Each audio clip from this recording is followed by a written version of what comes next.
Hello po muli mga kababayan, nagbabalik po inyong lingkod, si Katambay Manong po. Magandang araw po muna. Tanghali, hapon, gabi, madaling araw po sa atin lahat. Saan man pong sulok ng mundo, tayo naroon. Naway maingatan po tayo mga kababayan. Ito po, samahan niyo po muli ang inyong lingkod. At komentuhan po natin ang sinasabing talagang hindi na po nila titigilan hanggang hindi po bumabagsak ang mga Duterte. Ayan po. Pati po ngayon, tinatrabaho na rin po nila ang tanggalan ng lisensya o i-disbar ang pagiging abogado ng Vice President. At ito po, binubuhay na po nila ang mga sinasabi pong magiging ground o kaso para matanggalan ng lisensya ang ating Vice President Sara Duterte. Dito po, mismo ang Supreme Court ay gumagalaw na rin po mga tambay para dito sa issue ng pagpapatanggal po ng pagiging abogado ng Vice President. At pag-usapan din po natin mga tambay nung mga nakarang araw. At ang Senado po ay kasama na rin po sa nanggigipit lalo po sa pondo ng Vice President. Pag-usapan din po natin ang Senado dahil umeepal din po mga tambay. Talagang yung issue po, nakita po natin, hindi lang po ang institusyon ng Kamara ang nanggigipit sa Vice President, kasama na rin po ang Senado, lalo po sa kaperahan mga katambay. Mas katiwa-tiwala po silang humawak ng pera ng taxpayer, ang mga senador. Dahil po, wala pong nangungumisyon dyan, walang kumikita. Samantalang ang Vice President, nakikita ng taong bayan, buong Pilipinas. Merong offices, satellite offices ang Vice President. Nakakatulong direkta sa mga Pilipino. Pero itong mga senador, nangungumisyon ayon kay Senadora Villar. Pakinggan po muna natin ang Supreme Court at sinunod po natin ang Senado. Nakabinbin na disbarment complaint sa Korte Suprema laban kay Vice President Sara Duterte kaugnay ng kanyang pahayag na pagpapahukay sa labi ni dating Pangulong Ferdinand Marcos Jr., Ferdinand Marcos Sr. mula sa libingan ng mga bayani. Ayon kay Supreme Court spokesperson Attorney Camille Ting, ang kaso ay kaugnay ng insidente noon si Duterte pa ang mayor ng Davao City kung saan nakasuhan siya ng pananakit sa isang sheriff. Dagdag pa nito, case-to-case basis ang disbarment kaya may posibilidad na magsagawa ng motu proprio investigation ang Supreme Court kaugnay nito. Actually, there's a pending case on disbarment for the VP, which was filed a few years ago, back when she was still the mayor of Davao. Ayan po mga tambay, talagang binubuhay nila lahat ang disbarment, kasama pa nung pagiging mayor niya, na talagang, di ba, binigyan niya ng leksyon. Yung sheriff, dahil nga humihingi siya ng sandaling oras, intayin siya bago gumawa ng aksyon, di ba? Bilang mayor, trabaho ng mayor, protektahan ang kanyang nasasakupan, lalo ang taong bayan. Di ba? Kasama po sa disbarment. Kasi pati po yung paghuhukay po doon sa libingan. At nasisiguro po natin na dadagdagan pa nila yan, mga tambay. Dadagdagan pa nila yan yung ground ng pagtatanggal po ng lisensya o disbarment ng Vice President. Idadagdag pa nila dyan yung pagbabanta sa buhay ng Pangulo at ng First Lady, at syempre ng Speaker, mga tambay. Mga ilang panahon, dahil nga tinatrabaho nilang pilit Kailangan nilang trabahuhin, mga tambay. Di po ba? Ito po, mga tambay, sunod naman po natin yung panggigipit naman po sa pondo ng Senado, mga tambay. Nakita nyo po, talagang lahat po gagawin para po talagang mapabagsak nila. Dahil maiksi na po ang panahon, kailangan pong trabahuhin kasi magbe-break time na po. Magbe-break time na po ang Senado at Kongreso. At pagbalik po nila sa Senado at Kongreso, ay tatrabahuin naman nila ang pangangampanya, mga kababayan. Ito po, pakinggan po natin. Maming statements ni BP makaka-apekto doon sa pag-restore ng budget ng OVP? Never naman dapat naka-apekto yun. Hindi naman personality ito It's more on how she's able to... Pero i-restore yung buo, ma'am, as requested ng mga kaalyat. Tignan niya na lang dito. Pinapapirma ko na yung committee report. Hindi dapat ibatay ang pondo ng Office of the Vice President sa kung sino ang nakaupo sa pwesto. Ito ang binigyan diin ni Senate Committee on Finance Chairperson Grace Poe sa gitna ng deliberasyon sa pagsasabatas ng 2025 proposed national budget sa Kongreso. Umaabot sa 2.03 billion pesos ang orihinal na panukalang budget ng OVP sa ilalim ng 2025 National Expenditure Program o NEP. Ngunit naging 733 million pesos na lang ito sa ilalim ng General Appropriations Bill o GAB matapos dumaan sa House of Representatives. Ito ay dahil ang ilang proyekto anila ng OVP ay kahalintulad ng ilan sa nakapaloob na programa ng ilang ahensya, pangunahin na ang Department of Social Welfare and Development. Ngunit matapos ang mga pahayag ni VP Sara kabilang na ang pagbabanta nito sa ilang matataas na opisyal ng gobyerno, sinabi ni Senate Minority Leader Aquilino Coco Pimentel III na maaaring makaapekto ang pahayag ni VP Duterte sa OVP budget. Para naman kay Senador Joel Villanueva, nananatili ang kaniyang posisyon sa pagdadagdag ng nasa 100 hanggang 150 million pesos para sa social fund ng OVP. I will remain consistent with what I said. I don't think about personalities. I only consider yung the office in itself. So that's all I can say. But of course, other members have their different opinions about what just transpired recently. Pabor naman si Senador Ronald Bato de la Rosa sa pagdaragdag sa natapyasang budget ng tanggapan ng kaalyado nitong si VP Sara. Walang effect sa akin. Whether or not nagsabi siya ng ganun, still, that budget of the OVP is needed for the operation of that office. Susunod naman si Senador JV Ejercito sa magiging pasya ng liderato at hindi nito gustong isipin ang anumang isyong politikal. Pinaka-basic lang at least naman to operate, I think. Pero ba ng sentiment? Yan, liderato ang susundin, hindi ang taong bayan. Pera ng taxpayer, pero ang nasusunod po, liderato, mga katambay. Grabe, no? Grabe. At makakaapekto, di ba? Dahil makakaapekto po. Dahil nga sa mga pasabog po ng Vice President. Di ba? Pinasabog po ang malaking korupsyon ng Speaker at ng First Lady at ng pamahalaan ng Bagong Pilipinas. Sino po ba ang namumuno ng institusyon at sino po ang nagdadagdag, nagbabawas ng mga pondo ng ahensya, di ba? Ang dalawang institusyon na ito, ang institusyon po na ito ng Senado at Kamara.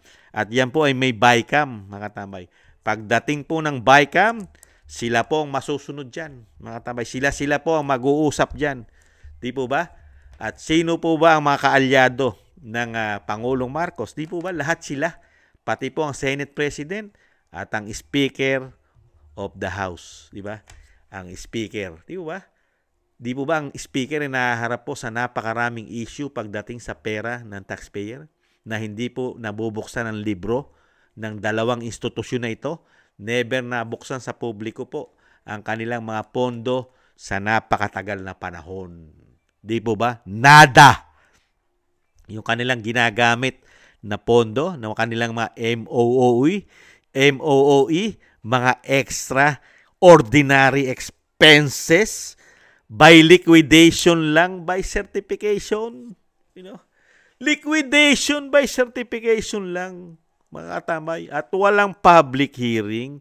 Dapat sila'y pagkatiwalaan sa pondo ni Juan de la Cruz, ang Vice President na nagpapangsyon at nakakatulong sa buong Pilipinas.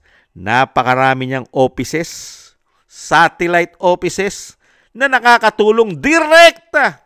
Ano ang sabi po ng mga senador sa pangunguna po ng Senadora Grace po, Coco Pimentel at marami pa? Ano sinasabi? Hindi kailangan, mga katambay. Hindi kailangan dahil yung ibang programa raw ng Vice President ay kaparehas na. Kaparehas na raw ng DSWD. Hindi po ba tama lang na madagdagan ang pagtulong sa nangangailangan dahil yan naman ay pagtulong talaga sa taong bayan lalo kung nangangailangan? Di po ba? Alam naman po natin na napopolitika pa ang DSWD. Mapakarami pong issue na political, nagagamit sa politika ang DSWD. Di po ba ngayon, nakukontrol po yata ng speaker. Laging napagkikita ang pagmumukha ng speaker sa DSWD. Laging kasama. Lalo po sa programang Ayuda. Sa tingin nyo sa nangyayari sa ating bansa ngayon, mga kababayan, makakakuha ng malaking pabor ang isang Office of the Vice President na pinababagsak po ng gobyerno ngayon, ang Vice President.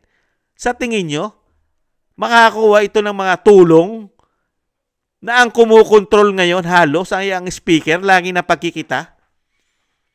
Nagpapaka-DSW secretary ang speaker, di umano. Di po ba? Samantalang ang Vice President, walang kasamang political at nakikita po ang pagtugon nito, lalo sa mga trahedya, sakuna na nangyayari sa ating bansa. Nangunguna ang kanyang opisina. Natutulog pa ang Pangulo. Pero ang suporta at ang ayuda o sinasabing pagtulong na opisina ng Vice President ay nauuna na sa lahat ng bagay. At never mong marinigan ng isang Vice President, lalo pagka may sakuna. Ano ang gagawin natin? Never mo madinigan ng isang Vice President. Hindi katulad ng Pangulong Marcos. Madidinigan mo kung ano gagawin natin sa mga sakuna. Di ba? Kaya dito, talagang pinagtutulungan na po nila. Pati po sa budget kasi ayaw nilang maging successful ang mga programa ng Vice President na nakakatulong direkta sa taong bayan, lalo sa nangangailangang kapuspalad. Napakaraming programa. Kikitilin mo yung nakakatulong direkta sa taong bayan ang magagalit niyan dito sa mga politiko na ito. Mas pinupolitika nila. Puro pang sariling interes. Hindi naman nila pera ng taong bayan, pero ginigipit nila yung mga programang nakakatulong sa taong bayan. Saan ka nakakita nun? Hindi naman nila pera, pero ginigipit nila pera ng taong bayan. At yung pera, hindi naman ibubulsa ng Vice President. Itutulong din doon sa taong bayan. Napakagagaling ng mga senador natin. Kala mong pera nila yung gagastusin, pera nila itutulong sa taong bayan. Hiyang-hiya naman tayo sa mga ito. At madidinigan lang natin, isang araw puputok, puro sila nangungumisyon lang. Yan ba ang nakakatulong direkta sa tao? Nangungumisyon sa mga proyekto ng gobyerno? Samantalang ang Vice President, nadinigan mo ba nangungumisyon? Nangungumisyon ba siya sa mga pagtulong niya? Yung mga programa niya? Di po ba? Samantala itong mga senador, nasa air condition. Nakaupo lang sila riyan. Hindi sila lumalabas ng lungga nila katulad ng Vice President. Buong Pilipinas ginagalugan kahit nasa bundok ka pa para makita ang sitwasyon ng mga Pilipino. Ito pa mga senador, nakita niyo po ba itong na lumabas ng lungga nila, nilibot ang buong Pilipinas? Malilibot lang nila ang buong Pilipinas pag halalan. Doon lang lalabas yung mga yan. Di ba? At yung sobra nilang panggigipit, di ba? Nakita niyo po, pati Supreme Court ngayon, nagagamit na po. Binubuksan na nila ngayon. Napakarami na po nilang ginagawang panggigipit, mga katambay. Sa pondo, pati ang pagiging abogado ngayon ng Vice President ay gusto nilang i-disbar pa, tanggalin. Gusto na nilang tanggalin bilang Vice President at pinagbabantaan pa ang buhay ng Vice President. Ano pa kaya ang gagawin sa susunod, mga katambay? Ibabaon na lang ng buhay? Ibabaon na lang nila ng buhay ang Vice President? Hindi naman papayag ang mga Pilipino. Bistado na sila. Pinagtutulungan nila. Lalo yata ng gobyerno, di umano ng bagong Pilipinas. Sama-sama na nilang pinagtutulungan. Kasama yata di umano ang institusyon ng Senado at Kamara. Magkakaisa na sila na pabagsakin talaga. Malalaman po yan.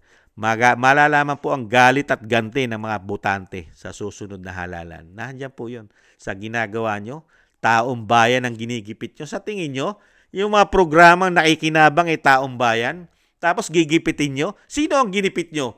Ang Vice President ba ang nagipit? Yung siya'y nagtatrabaho, direkta, pagtulong sa taong bayan. Hindi na kailangan na pumila ka pa at magmakaawa ka pa sa DSWD na nagagamit sa politika ngayon. Di po ba? Kailangan kaalyado ka. Kung hindi ka kaalyado, baka hindi ka basta-basta makakuha di umano ng tulong. At kailangan may ID ka pa yata. Kailangan yung ID, papabor sa kanila. Di po ba? Hiyang-hiya naman tayo dito sa mga senador. Pera ng taong bayan ang nilalamo nila. Ang nilalamo nila dyan sa Senado. Lahat ng paggalaw nila, pera ng taong bayan. Panggasolina nila. Pagkain nila, paglamon. Sweldo nila. Allowances nila. Travel pan nila. Puro galing sa taong bayan yan. Lahat yan galing sa taong bayan. Pero yung pagtulong sa taong bayan ng Vice President, kinikitil. Puro gusto sila lang ang kumita yata. Samantalang wala ka malang nakikitang korupsyon sa pagginagawang pagtulong ng Vice President. Samantalang sa opisina nila, mababalitaan mo, walang ginagawang pagtulong direkta sa mahihirap. Pero mababalitaan mo, nangungumisyon. Nangungumisyon ng napakalalaking pera yata. Dahil mismo isang senadora nagpatotoo. Hiyang-hiya tayo sa mga ito. Kaya nakakagulat, Supreme Court, Senado, Kongreso, iisa na layunin ngayon. Ang problema ng bansa, gipitin ng gipitin sa pera, tanggalin ang pagiging abogado, tanggalin ang bilang Vice President, kailangan niya ma-impeach, dahil sinasabihan pa nila, di ba? Ano sabi nila? Yung mentality may problema sa pag-iisip, di ba? Mentality illness. Mga ganon, mga tambay. Makakagulat po yung mga, meron na problema sa pag-iisip, iba klase. Tapos kailangan na ito, aksyon na ng Kongreso at Senado na bakantihin na ang posisyon ng bilang Vice President. Dahil nga hirap na hirap sila i-impeach. Di ba? Talagang ibang klase. Pero ang taong bayan, makikita nyo po ang galit at pahiwatig ng taong bayan sa halalan, mga katambay, sa ginagawa nyong panggigipit. Ang Vice President na napakahirap nyong kuhanan at tamnan ng mga issue na about sa korupsyon. Samantalang kayo, yung institusyon nyo, sagana-sagana sa issue ng korupsyon. Ibang klase kayo. Kayo pa ngayon ang pagkakatiwalaan, humawak at gumastos ng pera ng bayan. Ibang klase kayo. Tapos sasabihin nyo, kamukha na ng DSWD, hindi ba napupolitika ang DSWD ngayon? Mga katambay, na ang programa ng speaker, puro ayuda, ang pamahalaan. Kaya nga mas gusto ng taong bayan yung ginagawa pong pagtulong ng Vice President, lalo na kanyang offices, yung mga satellite offices niya, Luzon, Visayas, Mindanao. Ibang klase po ngayon, mga katambay. Tiis-tiis lang po tayo. Hindi naman po magtatagumpay. Wala naman po nagtatagumpay ng matagal. Hindi po tumatagal ang tagumpay ng kasamaan sa mundo. Meron po lagi yan. Meron po hangganan po lahat yan. Diba? Hindi naman po ipag-aadya yan na habang panahon sila. Diba? Saka nabigyan na po kasi ng tamang leader at nakita na po ng mga Pilipino ang isang liderato na nagdaan na isang Duterte. Nakita po nila ang napakalaking pagbabago lalo po sa korupsyon, krimen at droga. At syempre po, yung nalaman po ng taong bayan ang mga oligarko na hindi nagbabayad ng tama na buwis sa ating bansa. Nasingil po yan. At yung mga isa pa, mga istasyon na kinikitil po ang karapatan ng mga manggagawa. Hindi binabayaran ng tama at napakaraming buwis na hindi rin binabayaran. Natuklasan lang po yan sa panahon ni dating Pangulong Duterte. Pero ngayon, wala tayong natutuklasang ganyan sa panahon natin ngayon. Ang natutuklasan po natin, laganap na korupsyon, mga katambay, at panggigipit sa mga Duterte, mga katambay. Alam nyo na po, ibig ko sabihin. Muli po, mga katambay, good luck na lang po sa kanila. Maraming salamat po sa mga nakagusto po ng ating Tambayang Makabayan sa YouTube at TikTok. Konting taste na lang po, mga katambay. At mababago at babaguhin pa. At siyempre po, isama natin sa dasal panalangin ang kaligtasan po ng tunay na nagmamahal, may malasakit sa bayan, sa taong bayang politiko, mga katambay. Alam niyo na po ang ibig kong sabihin, kung sino po sila. Maraming salamat po sa mga nagla-like, share, and comment, subscribe. Maraming salamat po. Siyempre po sa ulitin ko, sa YouTube at TikTok ang inyong lingkod.